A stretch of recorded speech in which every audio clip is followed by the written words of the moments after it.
Hey ladies, welcome to my channel. My name is Denise Campbell. I'm a 40 plus corporate women's health specialist. Well, I specialize in corporate, entrepreneurial, and basically the leadership space. And I help women over 40, the perimenopausal, the menopausal, and the postmenopausal women navigate the changes that's happening in their lives. Today, I'd like to talk about the weight changes that happen when we hit 40 or when we enter the perimenopausal, menopausal phase of life. What happens when we hit 40? Well, it does start a little bit earlier, early 30s sometimes, depending on genetics, or it can start mid 30s, but the average is around 40. What happens is our sex hormones start to deplete. This is in its most simple state, our bodies telling us that we can no longer bear children. And you know what?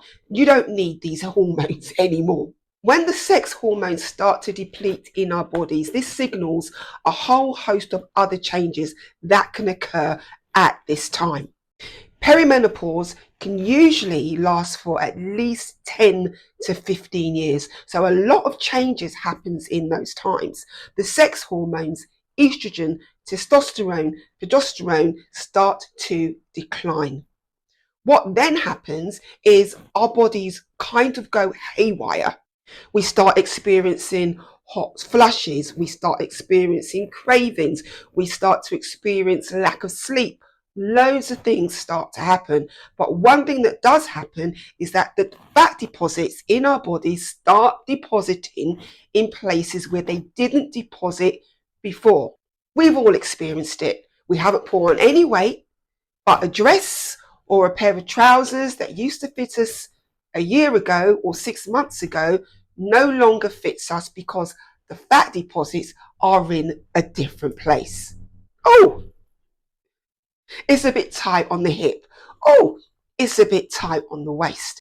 These are the things that usually happen around perimenopause. And then what we try to do to counterbalance that, we go on a fitness journey. We start to do things that we did in our 20s and 30s, not knowing that those exercises don't work anymore. What we could do in our 20s, you could bleach it out for the whole weekend, still get up for work on a Monday morning. Now we can't do this. We need at least a week's recovery, right? This is the same with exercise. We used to do a lot of cardio. I think back in the day, myself particularly, I was known as the cardio queen. I cannot do the amount of cardio now that I used to do then. The thing with cardio is that it's a stressor on the body. Menopause and perimenopause is also a stressor on the body. We know what happens with stress. Our cortisol level goes through the roof. Increased levels of cortisol will cause the body to hold on to fat deposits. And what does that mean? That means we don't lose the weight if we churn up the cardio button. What can happen is the opposite effect, and we start to put on weight. So now we need to look at other exercises to help us lose this additional body weight, particularly around the midsection. That means you need to go into that room where all the guys are lifting all those weights. But what you will find now is that that room is filled with as many women as there are men. Weight training helps to combat the fat gain that we have during peri and menopause. We can also do HIIT sessions, which is high intensity training. This allows us to do intense training similar to cardio, but for short spurts of time. This will allow us to lose the fat, but not impact any muscle that we have, because increased cardio also impacts muscle. It starts to eat away at the muscle that we have. And one thing that we need during perimenopause and menopause is muscle.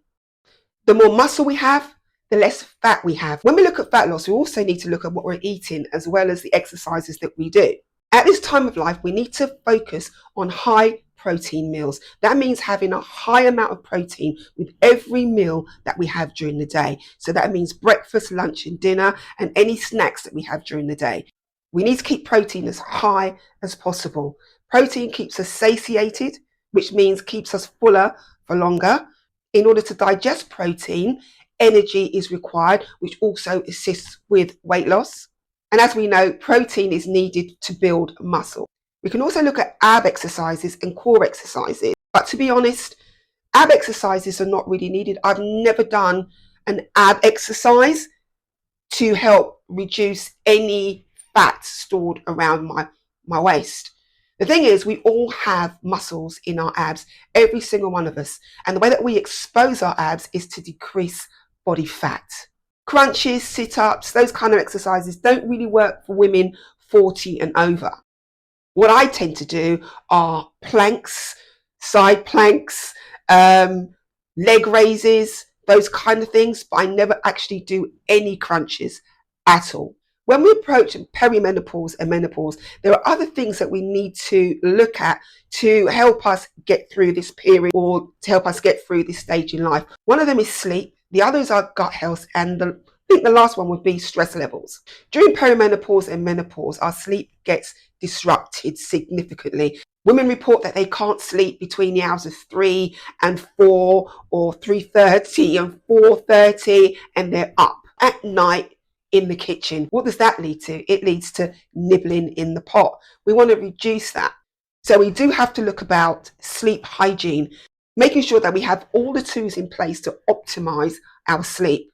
We also need to look at our gut health as well. Because our hormones are all over the place during this stage of life, we do have issues with gut. And this is where we can start looking at phytonutrients.